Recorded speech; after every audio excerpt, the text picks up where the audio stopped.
Tonight, while trying to escape Bulgaria with secret documents, MacGyver meets an American actress who accidentally gets him caught by the authorities. Can Sam, Mike, and Jeff handle 44 minutes of Penny Parker's perilously ear-piercing pitch? Find out next on Making Fun of MacGyver.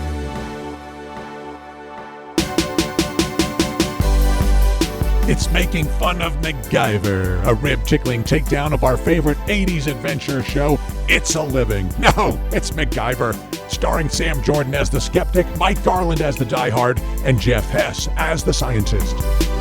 Name's MacGyver.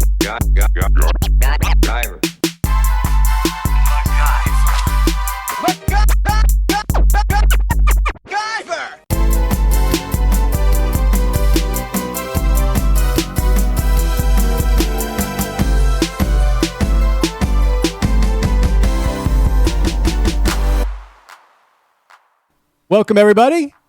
Welcome to Making Fun of MacGyver, the show where we recap, review, and ridicule every episode of the original series, MacGyver. I'm Sam Jordan, your host, and as usual, I'm joined by my two fellow MacGyverites, the Penny, Mike Garland. Annoying. And the Parker, Jeff Hess. I'm going to do this whole episode as though I'm in Betty Boop voice. Fellow handsome gentlemen of the evening, this evening, a question for you. Seriously, though, no joking. Are you ready for a carousel ride of action and adventure? I've never been readier. Guess. Well, good, because we're moments away from Making Fun of MacGyver, Season 1, Episode 16. Every time she smiles. Does anyone want to double check on the 16? It is Episode 16. Okay, but I think it's our 17th or 18th. It is our 17th because we had a preview episode. Yes, and then we had the election one. I counted. Oh that. yeah, this would be our 18th. Yeah, It might be. But first, our opening gambit. Okay, guys, my fault because last time we recorded, which was November 9th, something amazing happened. Something amazing happened.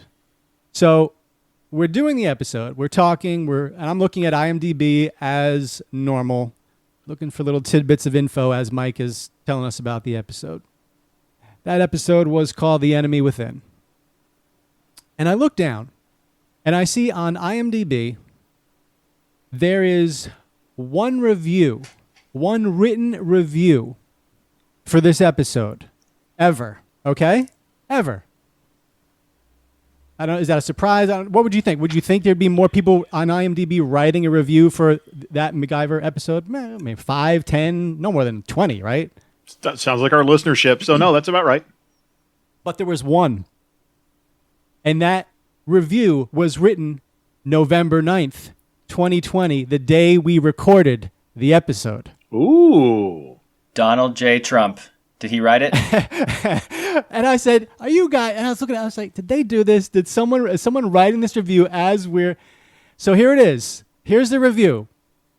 It's from Bevo 13678. You're familiar with the 1367 and previous Bevos, but this is the 13,678th Bevo. And the title of his review just says "Fatty." It just says "Fatty," and this is all it says. I like the bit where he uses his resourcefulness to get out of a tricky situation. So basically the guy summed up every episode in one sentence. I love this. There's nothing to love about this. From the username to the title, just "Fatty." And that line, but he wrote this the day we recorded the episode. We need to put that on our cover art like it's a movie poster. In quotes, with the little dash and then his name and his handle that says, "I like the part where he used his resourcefulness to get out of a sticky situation."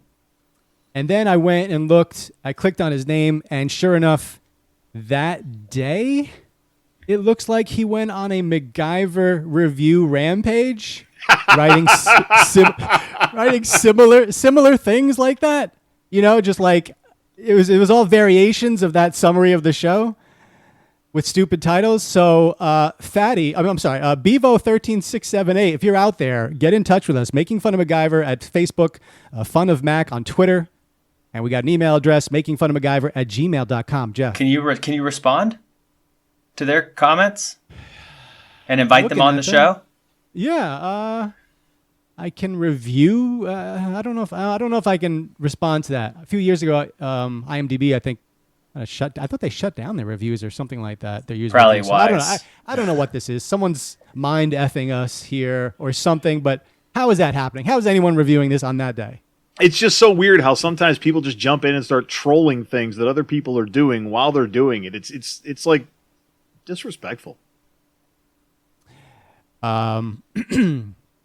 Let's tell you again about the Patreon account, which is at patreon.com/making fun of MacGyver. We have 3 different levels. You can do $5 a month, $10 a month, $20 a month. It all goes to the show and helping us host and all the other stuff.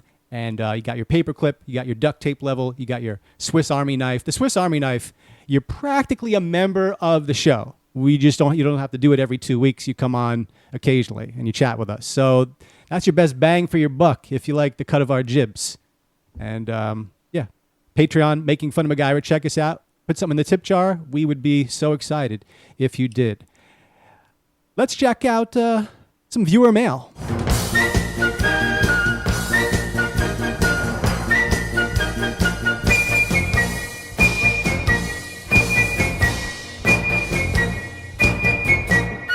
I'm excited about this one. You'll see why at the end, guys. It starts off, "Hey, Mac lovers. I'm loving the comedy and nostalgia vibes you guys bring to the MacGyver experience, but I've noticed some episodes have better sound quality than others. What up with that? Jonas in Berlin, Germany." So our first correspondence, we've seen the numbers that people in other countries have somehow landed on the show, and now we got Jonas in Berlin. Jonas, welcome to the MacGyver, Making Fun of MacGyver family, man. Appreciate that. Hey, Jonas. Hey, Jonas. Thank you so much. Vielen Dank. I looked it up. That's thank you in German. Jeff, do you know that? Does that sound right? I mean, it's in my blood, so you would think I would know that. Vielen Dank.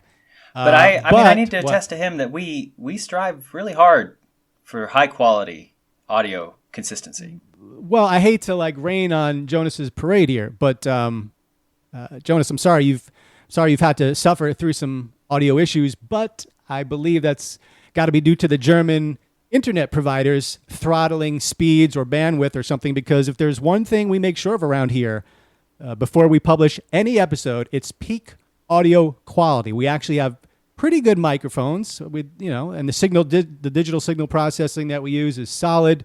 Of course, if we would like to upgrade our equipment, and that's why we launched the Patreon page, as we told you about. But if we can see some there, I think it's safe to say the audio quality will go from very good where it's at now to flawless. What do you think, guys? I mean, how could we get our audio quality any better? I think what Jonas doesn't appreciate is that German internet is actually shouted into the tubes.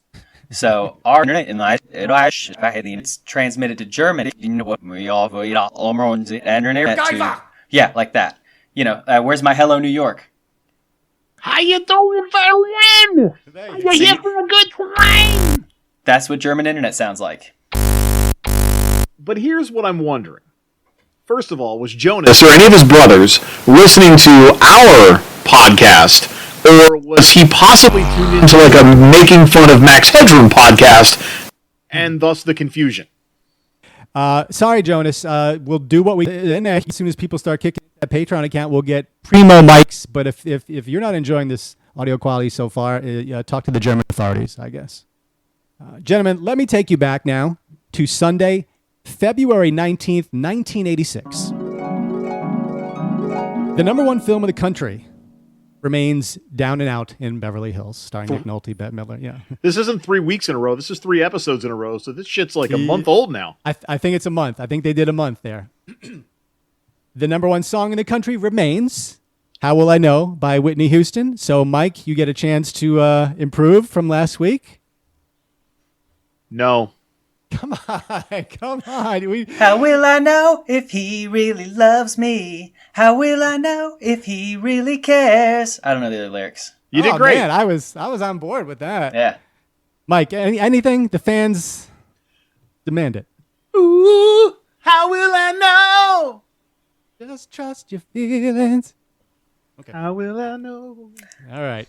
And at 8 o'clock on that Sunday, February 19th, 1986, on ABC, it was MacGyver Season 1, Episode 16, every time she smiles. And now I hand over the reins to master storyteller Mike Garland. Well, gentlemen, this was a challenging episode to get through because the very talented actress that is Terry Hatcher was a very annoying actress playing the role of Penny Parker. So we open with a wide shot of streets in Europe. And it's a very familiar name in the credits. I mentioned Terry Hatcher. So I don't know if this was some sort of acting debut for her or if it was just early on in her career. MacGyver's walking through a park with a cast on his arm, and he's talking about the first time he rode a merry-go-round. He walks away from the merry-go-round that he had seen and back in the direction where he had come from to a couple of old guys playing chess. He further explains that he broke his arm skiing. Now, I have not looked at whether or not Richard Dean Anderson was actually working with a broken arm at this point, or if they just randomly threw it into the storyline because the cast comes into play throughout the episode a couple of times. But he comes up to these dudes playing chess. He explains that he's in Bulgaria and that he had to be there to run a little bit of an errand. Walks up to one of the gentlemen and lays down a postcard on the table. And he drops verbally what I guess we should believe was secret code so that the guy on the other side of the table knows that MacGyver is the guy he was looking for. The gentleman returns in kind with a particular phrase so that MacGyver knows that he can take his piece, to which he then stamps his chess piece on a postcard, leaving behind a small piece of, what do you call this, film or microfiche, and then MacGyver licks an actual stamp, covers up the film, and mentions that the postcard would make a great souvenir. The old man says that his people have risked their lives for what MacGyver has, and tells MacGyver to then reference another chess move to a friend, which I suspect is code for a future interaction. And now we see the airport. More great stock footage of an airport that looked very old and archaic compared to even what we would recognize as a 1986 airport. But whatever. We're inside now at the baggage check area, and everybody's going through everybody's stuff. They're waiting in line. They're chit-chatting. MacGyver's standing there waiting for his turn. And here comes Terry Hatcher. She identifies him as an American and immediately is very annoying. A very annoying voice. The type of character that you would want to punch not very long into the interaction. And I understand she's a woman and we don't hit women. But the voice. Before we go any further, the cast. It also raises the possibility that we speculated in the last episode that these episodes are airing out of order. I'm wondering if we're going to get an episode later in the season where he breaks that arm, and it makes sense for him to have the cast on. So that's option 3, I think, for why he's wearing that cast. But he also says, you shouldn't go skiing without my parachute. Which, what? Now I want to see that episode. I want to see the episode where he has to ski jump and parachute. I demand it.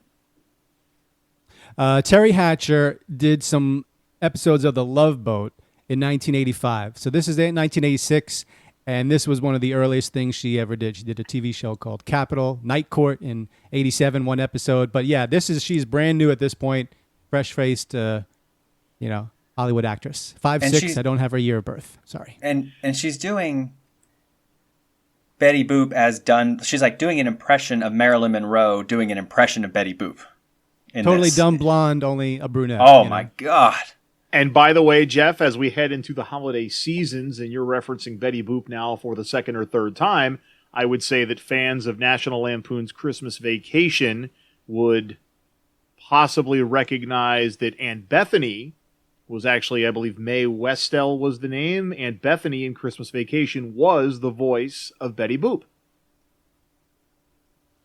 Yeah, I don't know. I mean, this is like a very specific kind of trope that she's doing that is obviously for clear reasons not in favor anymore, but it's like this 1930s, 40s kind of female character that was popular. Marilyn Monroe played it in Some Like It Hot, but I mean, it's a terrible decision. She is obnoxious.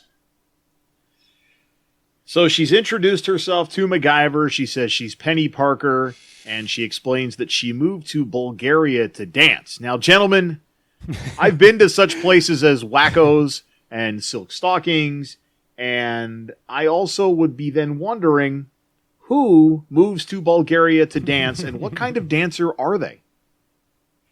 I was going to be shocked if you said I've been to places like Bulgaria, but Wacko's, a local strip club, that did not surprise me. So I was being paid to be there, by the way. It's not like I went by choice. Typical cliche, right? Midwestern girl hops on the bus and lands in Bulgaria to earn her pay. I don't know. Yeah, I don't know what the writers were doing here, but they were off their game. So then we see military men or policemen walking into the airport, and Penny bumps into MacGyver and stuffs something in his pocket unbeknownst to him. She walks off and leaves him in line, and she walks over to a gentleman that's just walked in, and we meet a man who is possibly a love interest, and he dismisses the military police that are there, and she and he have a conversation, and the man explains that he loves Penny and that she is then explaining why the relationship isn't going to work. Man says, fine, if you insist on going, then I need to have my jewelry back. And she explains that he gave them to her so they should be hers, and now she's pouting because the guy wants the jewelry back. And this dude just flat out takes her purse there in a public setting and realizes they aren't in there. And MacGyver, of course, doesn't know that she put something in his pocket, and now he's going through security, and the alarm goes off, and this is where he gets patted down, and they find that the jewelry and these items have been put in his pocket. I know you're not going to believe this, but I haven't the slightest idea where those came from. You're right, I don't believe you. Wait a minute. Why not? Is it true?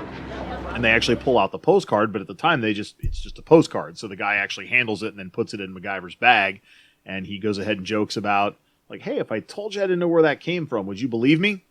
And then MacGyver, all of a sudden, now he's trying to get away. I mean, his first move is to push a man, hit another guy with a cast, and he runs off and tries to escape into a restroom, which turns out to be a women's restroom.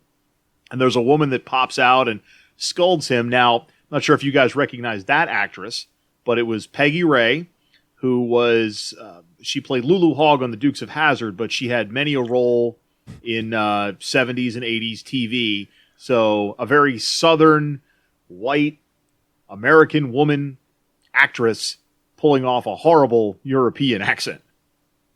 So what's the ruling here on this situation? If you're in the abstract, if you give a woman jewelry, you're giving her jewelry, right? I mean, isn't she kind of right in this situation? Who loans a woman jewelry? I tell you, if there's one type of person you don't want to loan jewelry to, it's a woman. Am I right, guys? Hey-o. Yeah, there you go. There you go. And there's a certain phrase like, okay, we've replaced a lot of phrases in today's woke culture. Has the phrase, and I'm going to say it once for point of reference, has the phrase Indian giver been replaced with anything yet? I don't think it has. And frequently I go to that. I guess that says something about the company I keep. But yeah, what I need an option for that. What, when you're a scummy, give something to someone and take it back. What is that besides an Indian giver? Regifting, but it doesn't have the same weight. You regifter? Yeah. Oh, that hurts. You're gonna regift this jewelry? Well, no, regifting. No, regifting is different. I'm talking about, Jeff, I give you, let's just say, $50. Yeah. And then a few days later, I ask for that. I take that $50 back out of your wallet. Because you had a falling out. Like, you gave him $50 when things were good, when the relationship was going well.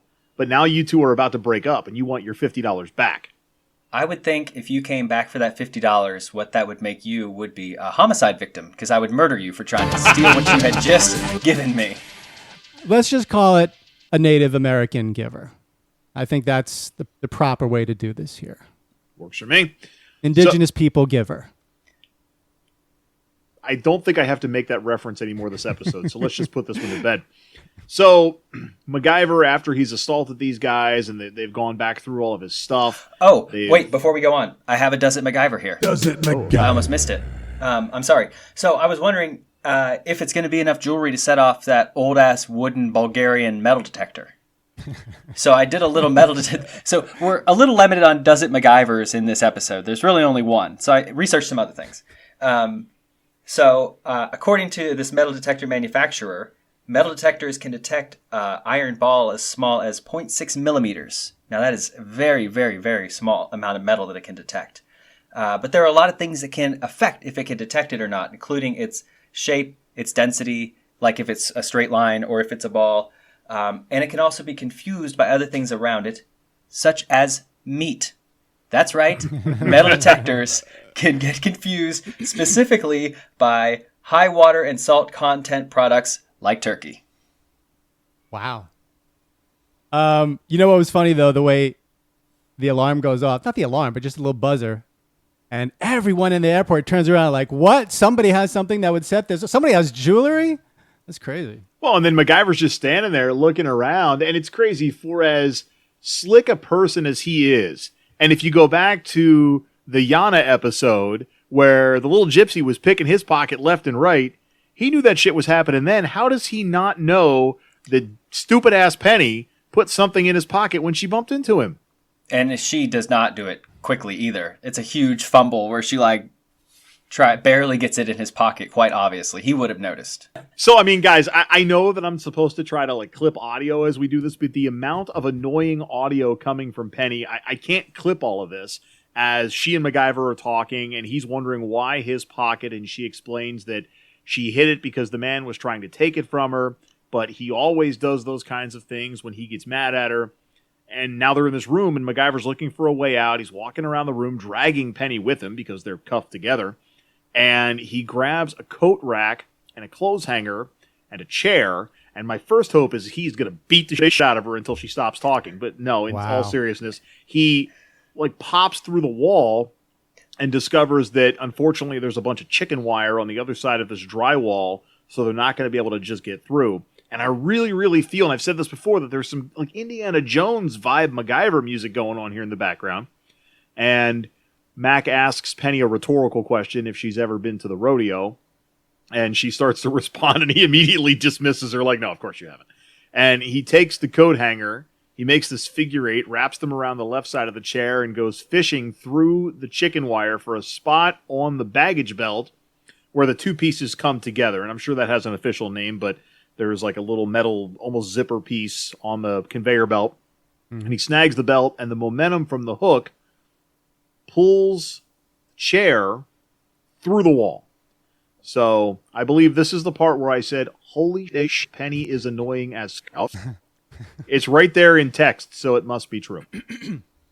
I will tell you, in text at the top of mine, it says, good Lord, this lady is annoying as hell. See, we're on the same page, and Sam doesn't use that word all that often, so inside he probably feels the same way. Well, and he's got a lot of beeping to do now. Yeah, using it more lately. But no, we got the explicit rating. I mean, we're just going to go explicit the whole way. Who are we kidding, right? Well, I don't want to do that. MacGyver was a family show. I mean, it's okay to drop an F-bomb every now and then. Okay. Although I think we've used it more than 5 times in this episode so far. Mm-hmm. Penny and MacGyver are now riding on the conveyor belt, and she makes another comment like, it's just like the ride at Disneyland. Will you keep your head down? The conveyor belt pops out into the baggage claim area, and of course everyone is staring at them as they come out.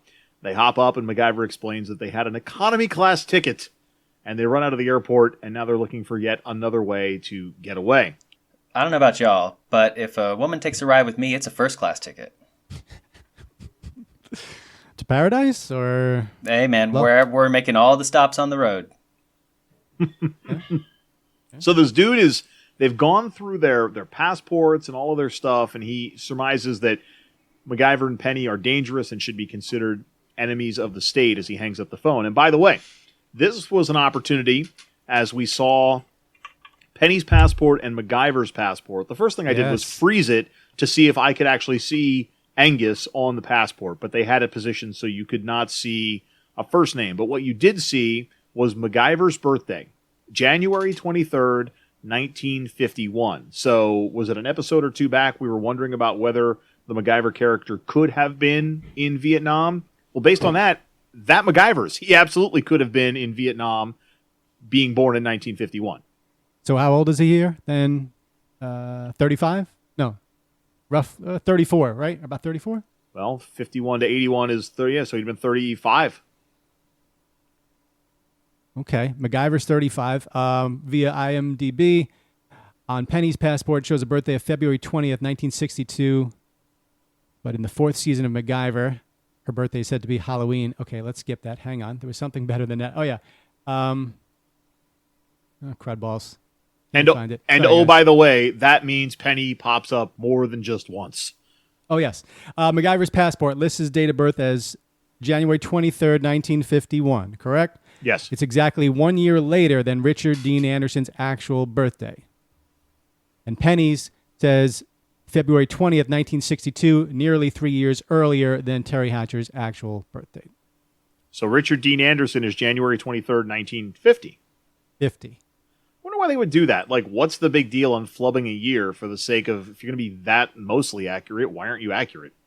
So he's 70 right now. RDA is 70. Well, January 23rd, 2021. Oh, yeah, RDA is 70. Yeah, absolutely. But on January 23rd, 2021, we are going to host a very special Happy 70th Birthday MacGyver episode. Patrons access only, I'm sure. If we haven't been canceled or have just chosen to give up by then. So anyways. My prediction was, and of course we're wildly off course here, but I believe my prediction was 17 episodes. We're doing well. We're doing quite well. We might have technically passed that. I don't know. So we've reached the end of Axminster 1, and we are on to Axminster 2 with more stock footage of a waterfall and a town. And we learn that guy, by the way, his name is Stepan. At least IMDb says Stepan. But we hear Stefan, and I believe MacGyver calls him Steve, just to be a jerk at some point. But Stepan... Wasn't this a running gag on Family Matters? Wasn't there Steve and Stefan? Wasn't that the thing?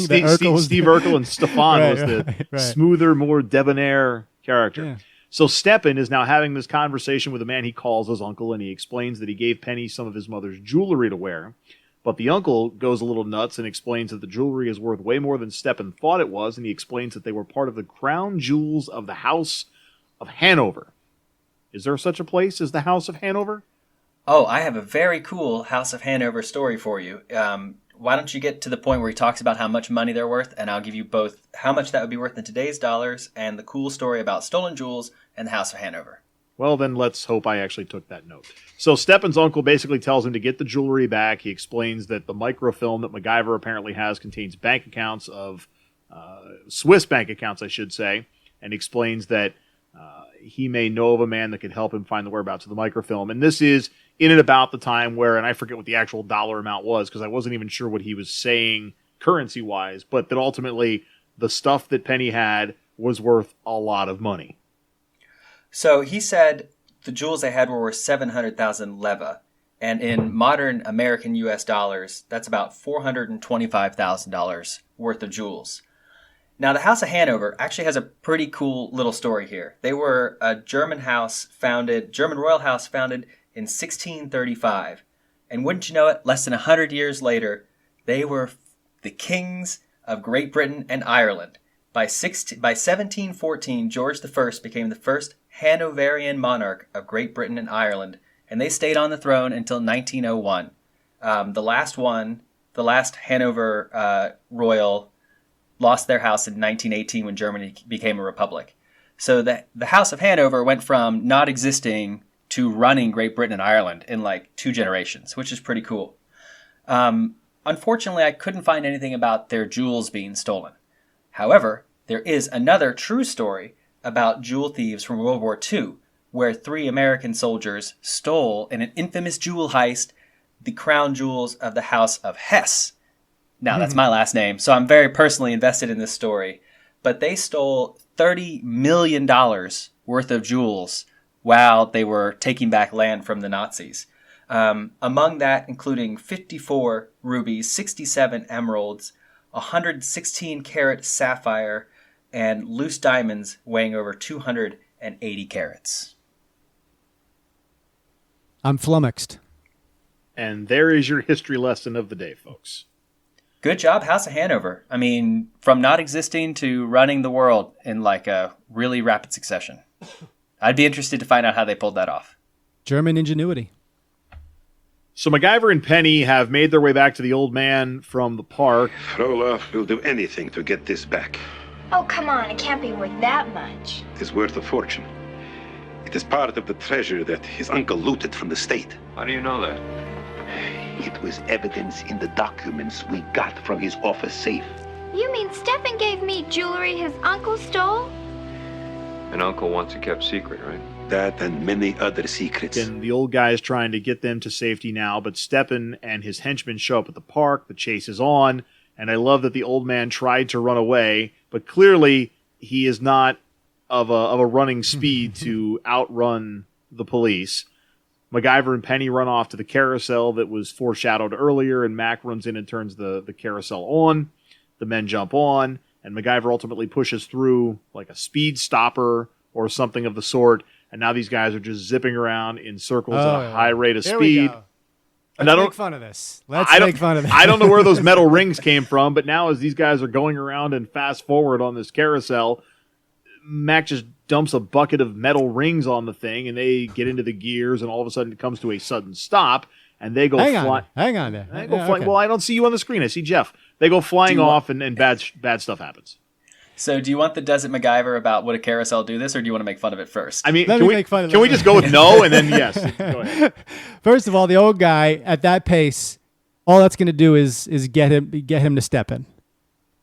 But no, okay. Remember the guy's name is Stepan? Okay. Right. Is there any way in the world that a carousel has the ability to spin wildly out of control like this? This thing that is meant for kids. Is there any way? Clearly, they're speeding up the footage, but I found it comical that turning a couple of screws, pushing. Oh wait, you're going. MacGyver's pushing it to 11. It's in the red. Now it goes 70 miles an hour, so any child would be thrown from it and killed instantly. Better not push it in the red, there, guys. But is there any way that's possible? I guess that sets you up, right? Well, does it MacGyver? Does it MacGyver? No, Sam, you're correct. It does not MacGyver at all. The motors that are commonly installed. So first of all, if you live in the United States, they're not allowed to go past 13 miles an hour. That's like a brisk jog. But this is Bulgaria in the 80s. So where clearly, the rules were different. They like their fast carousels in Bulgaria in the 80s. 90s, no. Have you but tried 80s, it? oh yeah. Have you tried it? Have you really ridden the fast carousel? In Bulgaria? No, I haven't. Yeah. It's like fast zombies. If you think a slow carousel is scary, fast carousel, off the charts. But the average carousel only has a motor of 10 horsepower, and they weigh 10 tons or more. So even if you crank that shit all the way to 11, and why would you install that huge red zone on a carousel? It's beyond me. No, you're not going to. It's too heavy. The motor is only big enough just to barely get it moving. It's just too heavy. But it is hilarious when they go flying off. Oh, it's very funny. Yes. Like, if that was me in real life, I wouldn't just lay there and writhe around in discomfort. I would be vomiting everything in me and everything that would be in me 3 days later. Like, I don't do well on things that spin right round, baby, right round like a record. It doesn't work. So you have probably been on a carousel recently because you have children. When's the last time you think you were on a merry-go-round, Sam? Oh, there used to be one in St. Augustine. It was there for like 30, 40 years. And I would go on. I remember that, yeah. Yeah, and they got finally. It was taken away just last year. So I was probably on one 2 years ago, something like that. $1 a ride, and I said, someone please push that lever to red, but no one did it. So the old Spanish fort has lasted longer in St. Augustine than the carousel. Yeah, that's a shame. All right, so MacGyver has thwarted the attempts of these henchmen in this particular case as he gets away.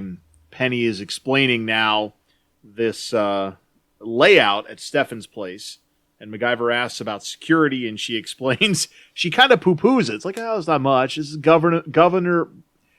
She says there's not much, but there's government officials that live there, and there's some armed folks that come and go. So, like, she poo-poos it at first, and then, oh, by the way, no, there's a lot of security there.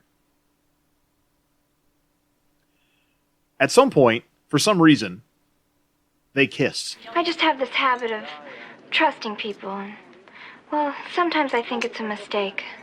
Penny, you say what you think, and you do what you say. That's not such a bad policy in my book. Maybe. Sometimes you can get hurt. Well, no one became a great woman living in a vacuum. Am I a great woman? You got all the makings.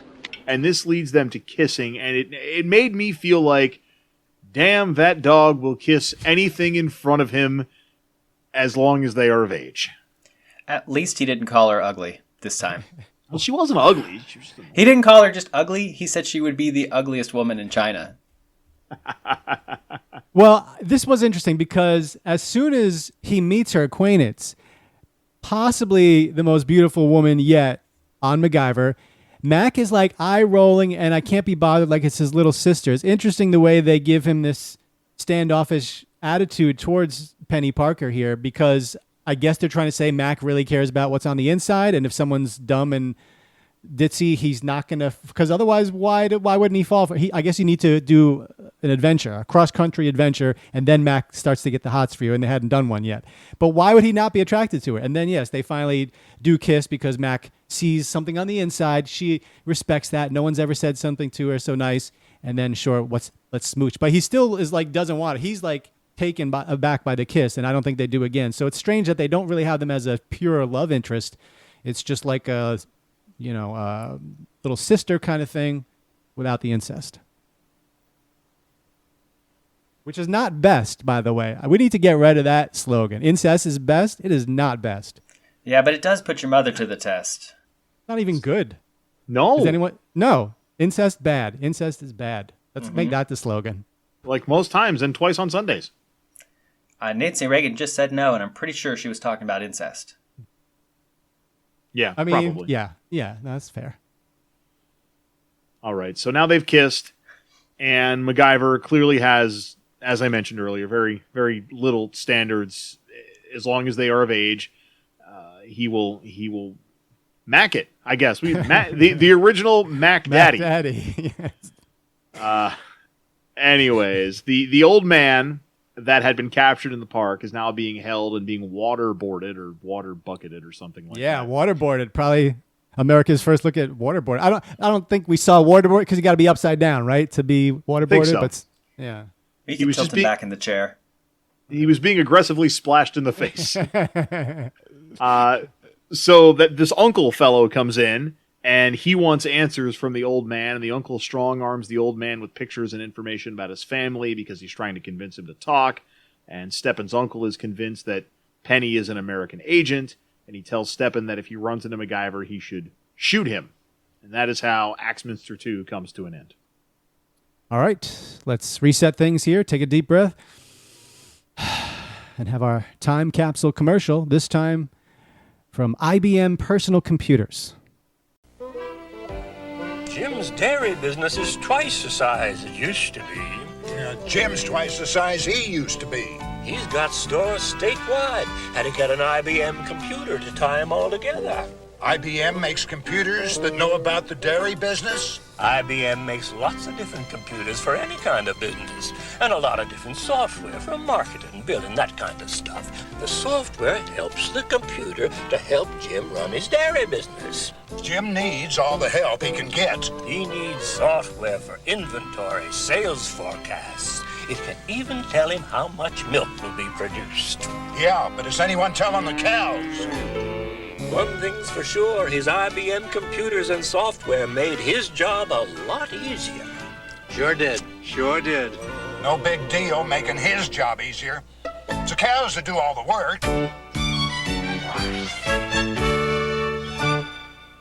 All right, guys. I don't know if Jeff doesn't probably remember this. Mike, you might remember IBM being like a big name for computers in the 80s into the 90s a little bit. Remember? It was just like they were dominant, and they were a huge employer in where I was in upstate New York, and then they just left. But it's strange how I don't want to say they invented the personal computer, but they were pretty close, and then they just vanished, and I guess just went to business applications, and now I feel like I don't even see their ads anymore. Like you used to see them on like game day and stuff, but is IBM still doing stuff? I'm sure they are, but yeah, I mean, I don't really know. My vague understanding is that they work mostly in business products and hardware.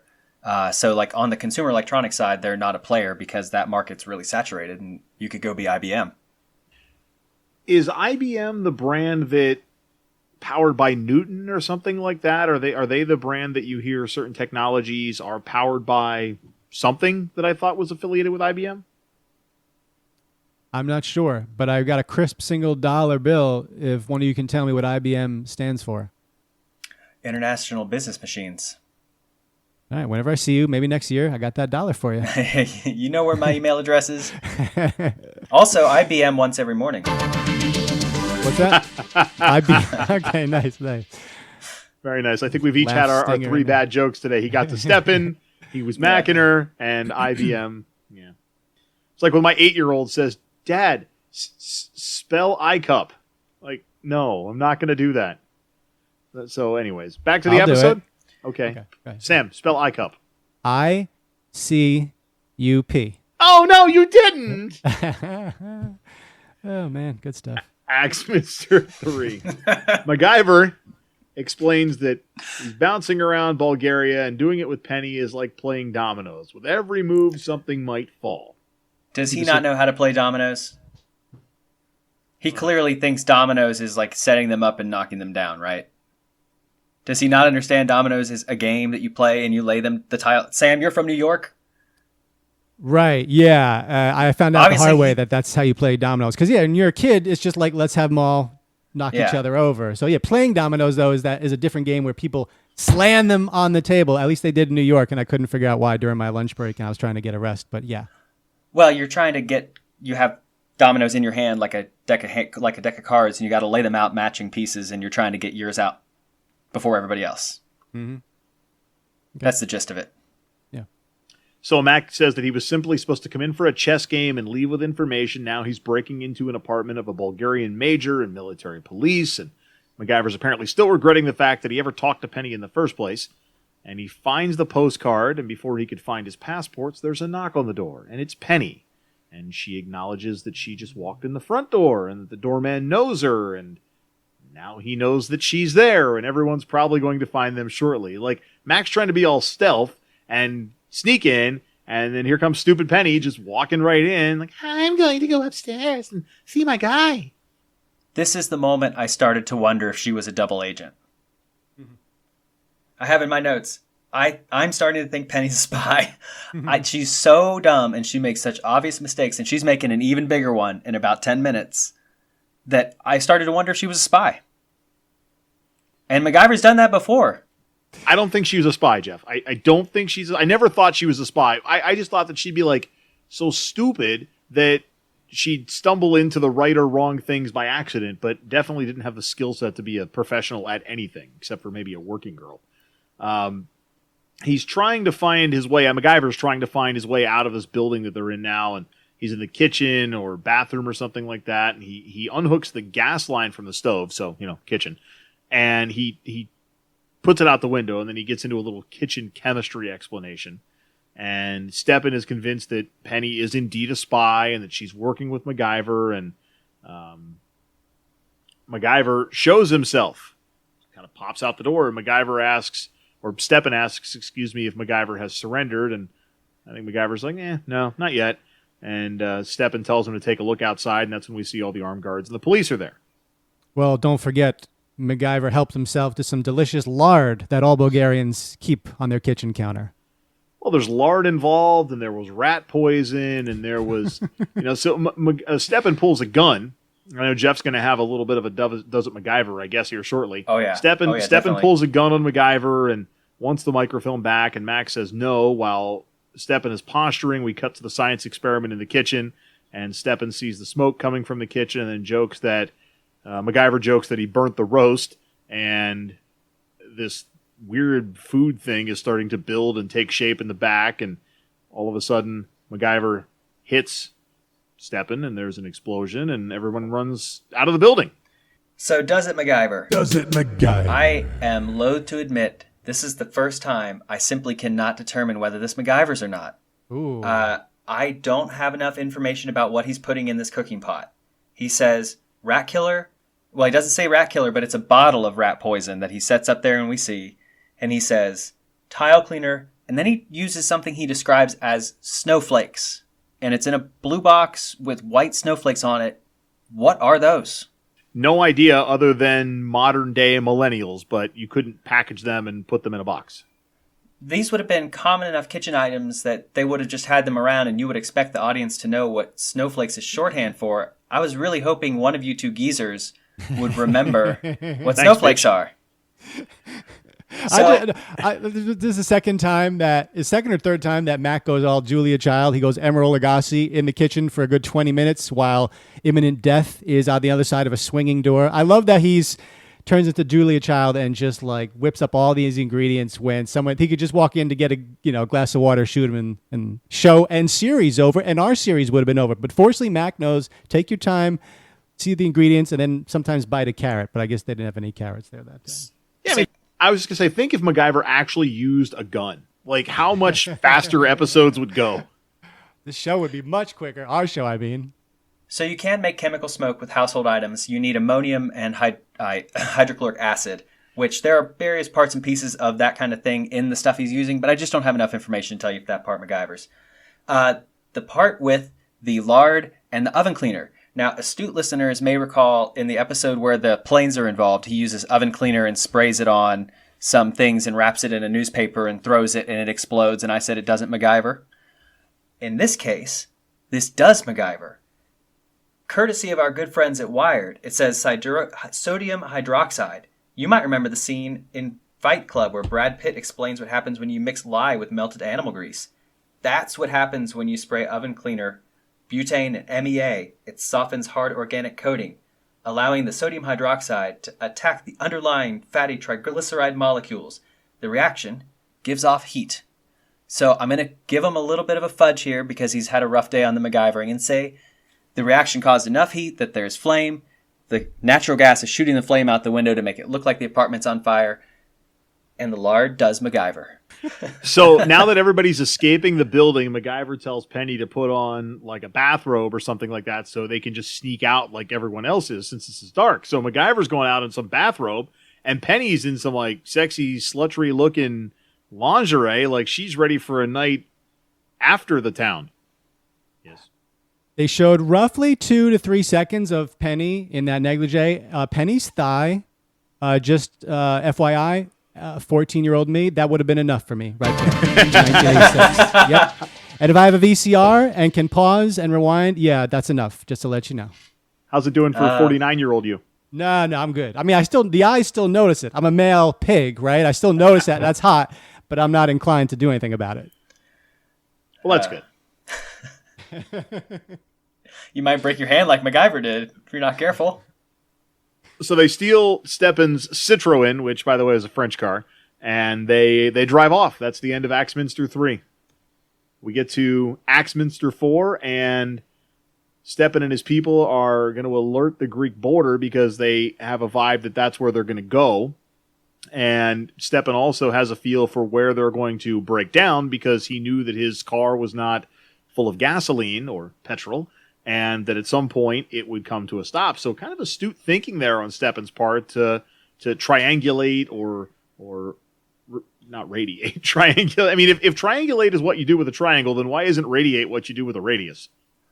Hold on. You skipped by a really important element of where they went. Is this where Barbara Spencer got shot? She took MacGyver to the general's house. Oh, yeah. The top guy they're running from, her grand idea for a safe house was that guy's crib. Well, actually, Jeff, for what it's worth, I didn't leave it out. I didn't get there yet. That's all right, though. That's all right. So they're talking as they're trying to get to the Greek border, and this is where Stepan has this feeling where they're going to go, and we get a clip of why MacGyver thinks they're on the same wavelength. You know, it's so beautiful up here. So peaceful. Yeah, just like in a storybook, right? You know, I really like you. You understand me. We're on the same wavelength. Well, that worries me. And they end up at a house in an attempt to find gas, and this is where we realize, thank you, Jeff, that they are at Stepan's uncle's house, and Stepan has shown up there, by the way, and he's running through a litany of reasons why he should shoot them, and he seems to be quite proud of the fact that he's found them and how he found them, and I believe that the question was actually posed, well, how did you find me? And that's when he said, well, I just figured out, how much gas was left in the car and assumed that this might be a place you'd go to. So Penny storms off after she gives him the ring back, and Stepan wants the microfilm back as well. as the uncle pops out and says that MacGyver should do what Steppen has asked. MacGyver does hand over the postcard. So Steppen and his uncle are now arguing back and forth on what should happen with MacGyver and Penny, because it seems like according to Penny, they have everything. I'm sorry. It seems like according to Steppen, since they have everything they need, they should just let them go. But the uncle still believes that MacGyver and Penny are spies and they should be terminated. And Steppen turns on his uncle. MacGyver punches him, and you get another knockout with the cast. He gets his postcard back, and Penny and Steppen embrace. And MacGyver and Penny and Steppen are off in his uncle's Volvo now.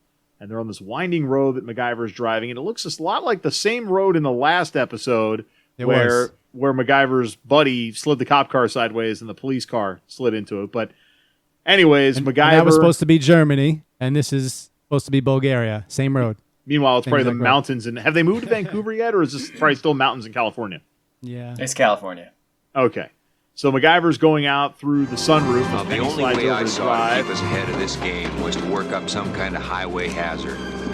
That's where the hose comes in. You see, diesel exhaust is loaded with hydrocarbons.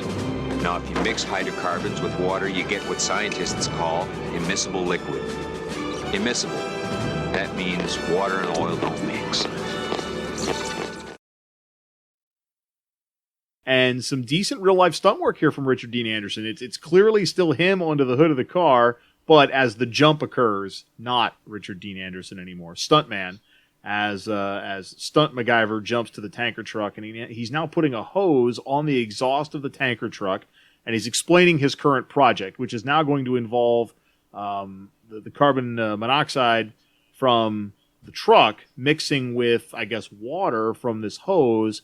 And I guess to make a long story short, or a vague explanation basic, he made an oil slick. Does it MacGyver? So, does it MacGyver? The answer is obviously no. He gives away his own little shtick because he goes on this little speech, but then he later calls it diesel oil in the water when what is coming out of the exhaust, as Mike noted when his description of it, is diesel exhaust, which is mostly just carbon monoxide and other things that'll kill you. Nothing that's going to make it slick like that. Now, I mean, it might make the water, it might make the street wet, but they're clearly implying he makes an oil slick here. Obviously, that's false. Does not MacGyver. So since they've made this oil slick, the Mercedes that the uncle was in with the police flips over this police car, which had slid sideways. Now, the special effects were so sloppy. The ramp is still there when they go to the wide shot. They don't even bother to remove the ski ramp that they used to flip the car. I didn't even notice. It's there. If you go back at the episode and look, it is still there. So the uncle gets out of the car, and the stuntman that I presume was the driver, the stunt policeman, he kind of sits there, and you can see him turning his head sort of down to the right, so we don't actually see his face. Although he was already a nameless, faceless, police guy, so it wouldn't have really mattered. But anyways, they Steppen and the police guy get out. MacGyver compliments Penny on her efforts as the uncle and the staff are very upset. And we now see MacGyver and Steppen and Penny climbing through a barbed wire fence, sneaking into Greece. They're met by a border agent not long after the initial interaction. And apparently Penny recognizes one of the border agents. And Penny and the agent embraces. Steppen drops the name of the show every time she smiles. And that's the episode. So this is implying, this is clearly saying every time she smiles, she has slept with whoever she's smiling at. Ooh, I didn't think of it that insidiously. I thought she just charms the guy, but I see what you're saying. I don't know, mid-'80s sensibilities, I don't think that's necessarily the implication, but today it would be probably. What do you think, Mike? Is she boning these people? I mean, how did she bone the guy in Greece? I mean, how did that happen? I don't know. Clearly, Penny is the stereotypical aspiring actress, singer, dancer. There's not a man she's met along her way to the top. Bulgaria is full of them. American girls who want to be dancers. Yeah. Yeah. Tale as old as time, right there. I think that maybe it's a matter of every time she smiles, it's a charm that's turned on that helps them get where they want to be and what they want to do. That's the less jaded way to look, but Jeff is saying she's spreading her vaginal lips. Wow. It's terrible. That's a terrible thing to say. Why did I say that? I don't know. Ask the writers in the 80s. We already have the little E next to our episode title, so just go with it, Sam. Let's rate every time she smiles. Name's MacGyver. X. Now, wait a second. Is the title every time she smiles? Like smiles? Is that really like the meaning the face? Is it a vertical or horizontal smile? Yeah, smiles or spreads. Jesus, what did you do to me, Jeff? I came into this show a wholesome young man.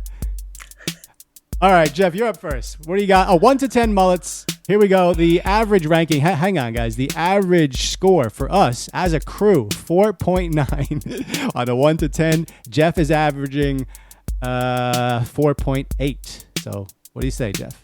Well, I wish you wouldn't have told me that because now I'm going to sound kind of predictable. But this show would rate high. So first of all, the plot makes no sense. The setup is so bizarre with her just putting the jewels in him and sparking this whole mad caper.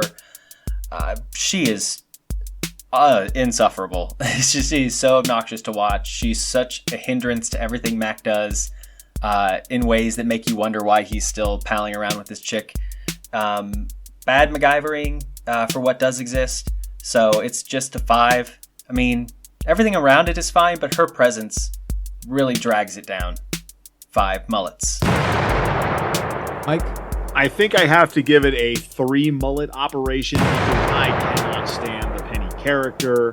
The special effects were bad. The MacGyvering was decent, so that helps keep the rating at what it is.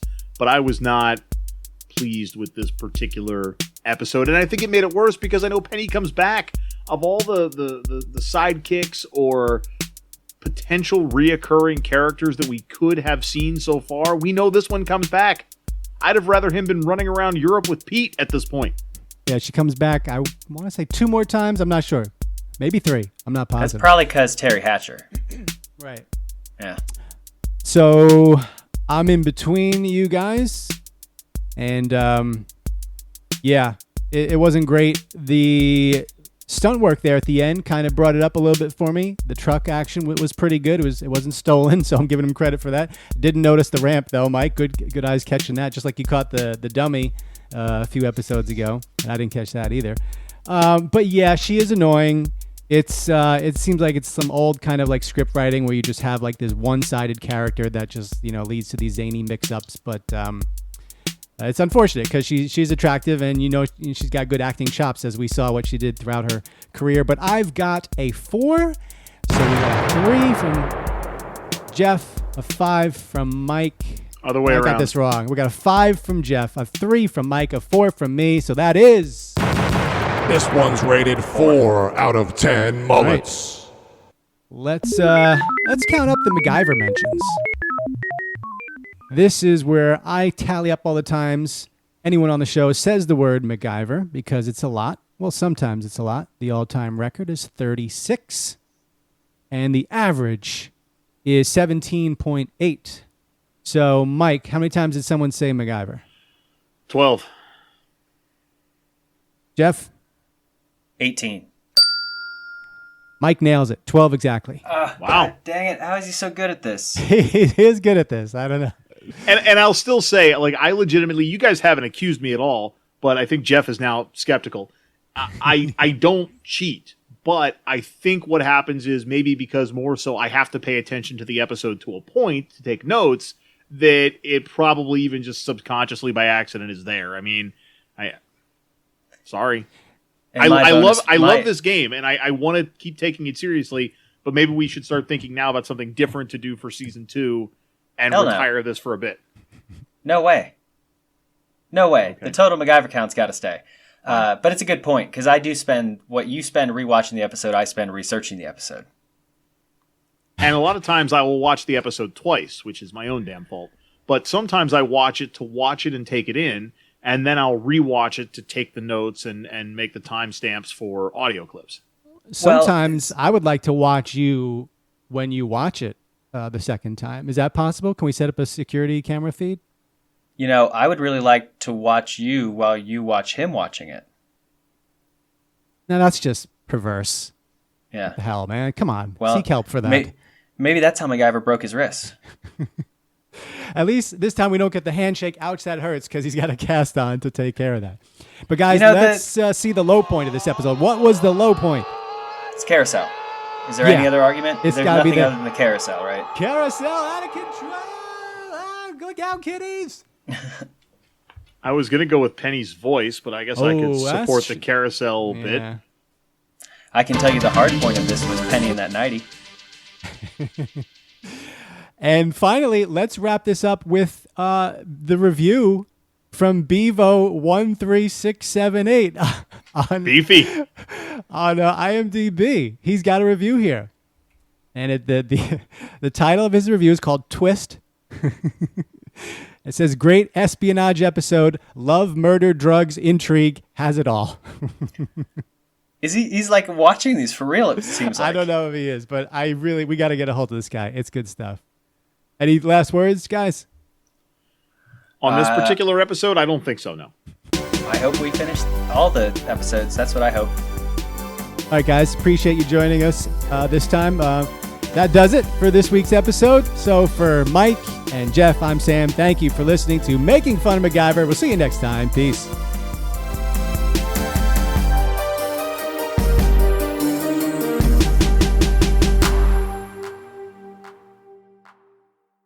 You know, I really like you.